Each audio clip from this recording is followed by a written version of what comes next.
Hello दोस्तों, स्वागत है आप सबका एक बार फिर से मेरे नए यूट्यूब चैनल पर। दोस्तों, आज हम बहुत ही इम्पोर्टेंट टॉपिक पे चर्चा करने वाले हैं, जो है भारत का कौन सा शहर किस नदी के तट पर स्थित है। दोस्तों, आपने कोई एग्जाम दिलाया होगा तो आपको खुद ही इस बात का अनुभव होगा कि इस तरह के क्वेश्चन कितने ज़्यादा महत्वपूर्ण होते हैं और किस तरह से पेपर में पूछे जाते हैं। तो दोस्तों, वीडियो को स्टार्ट करने से पहले मैं आपको कहूँगी कि वीडियो को प्लीज़ लाइक करें, मेरे चैनल को सब्सक्राइब करें और बेल आइकन को प्रेस कर दें ताकि मैं कोई भी वीडियो डालूँ उसका नोटिफिकेशन आपको मिलता रहे। ठीक है दोस्तों, वीडियो को स्टार्ट करते हैं।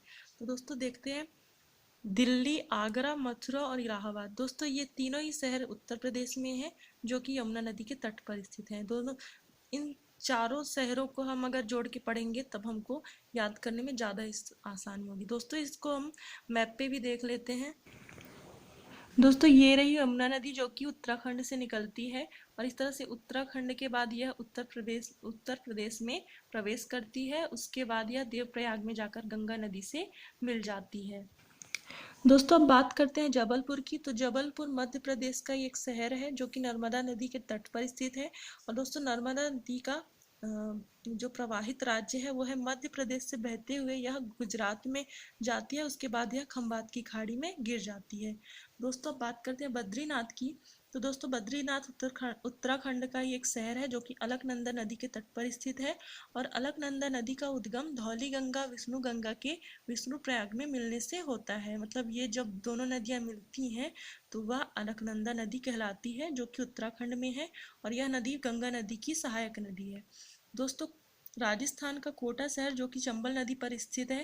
दोस्तों, इसको भी मैप में देख लेते हैं। दोस्तों, ये रहा राजस्थान और ये रहा मध्य प्रदेश।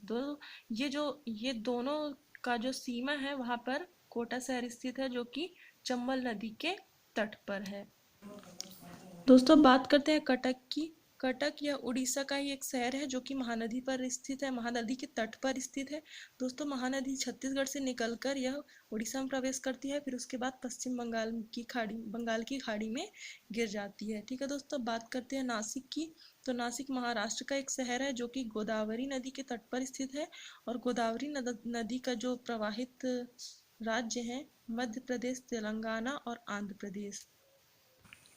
दोस्तों, ये यहाँ से महाराष्ट्र के त्रयंबकेश्वर की पहाड़ी से महानदी का उद्गम होता है। गोदावरी नदी का उद्गम होता है। फिर वह बहते हुए तेलंगाना और फिर आंध्र प्रदेश आती है, फिर उसके बाद बंगाल की खाड़ी में गिर जाती है। दोस्तों, बात करते हैं श्रीरंगपट्टनम की। तो यह कर्नाटक का ही एक शहर है, जो कि कावेरी नदी के तट पर स्थित है।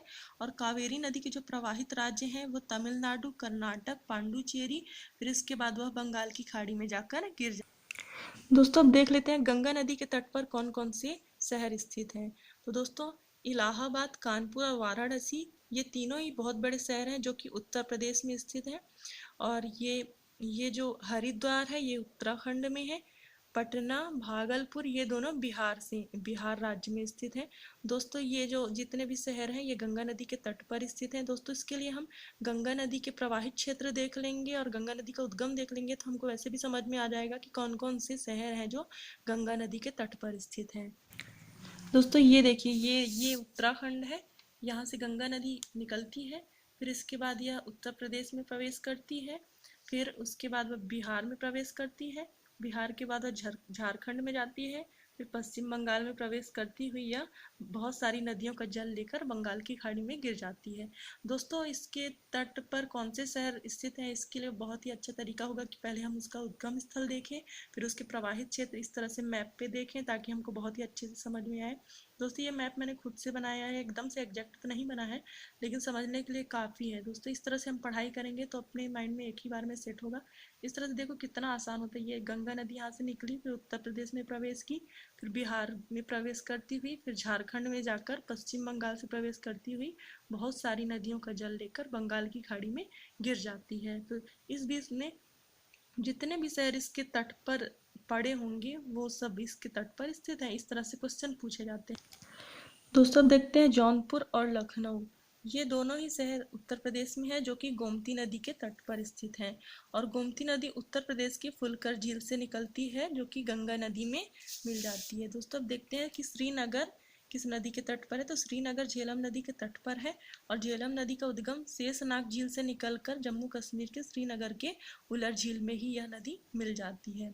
दोस्तों देखते हैं हैदराबाद तेलंगाना, जो कि तेलंगाना में है और यह मूसी नदी के तट पर है और मूसी नदी का उद्गम भी हैदराबाद में ही हुआ है। दोस्तों देखते हैं सूरत, जो कि गुजरात का ही एक शहर है, जो कि ताप्ती नदी के तट पर स्थित है और ताप्ती नदी का उद्गम सतपुड़ा पर्वत से हुआ है। दोस्तों देखते हैं जमशेदपुर, जो कि झारखंड का एक शहर है, जो कि स्वर्ण रेखा नदी के तट पर स्थित है। दोस्तों देख लेते हैं कि स्वर्ण रेखा नदी के प्रवाहित क्षेत्र कौन कौन से। दोस्तों ये देखिए, ये झारखंड है, मतलब ये छोटा नागपुर का पठार है जो कि झारखंड में है और स्वर्ण रेखा नदी का उद्गम यहीं से हुआ है। स्वर्ण रेखा नदी झारखंड से निकलकर पश्चिम बंगाल जाती है, फिर वहां से उड़ीसा में प्रवेश करती हुई बंगाल की खाड़ी में गिर जाती है। तो दोस्तों इस नदी के तट पर जितने भी शहर आए होंगे, इस तरह से क्वेश्चन पूछे जाएंगे तो हमको याद रहेगा कि इस नदी के तट पर इसके प्रवाहित क्षेत्र कौन कौन से हैं, इसके तट पर कौन कौन से राज्य आए हैं। तो दोस्तों इस तरह से हमारे माइंड पे बहुत ही अच्छे से सेट रहेगा और हमको बहुत ही लंबे समय तक याद रहेगा।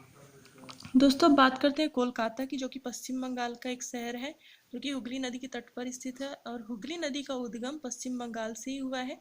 पश्चिम बंगाल से बहती हुई यह बंगाल की खाड़ी में गिर जाती है। दोस्तों उज्जैन, जो कि मध्य प्रदेश का एक शहर है, यह शिप्रा नदी के तट पर स्थित है और शिप्रा नदी का उद्गम विंध्याचल पर्वत की श्रृंखला से हुआ है और यह चंबल नदी में जाकर मिल जाती है।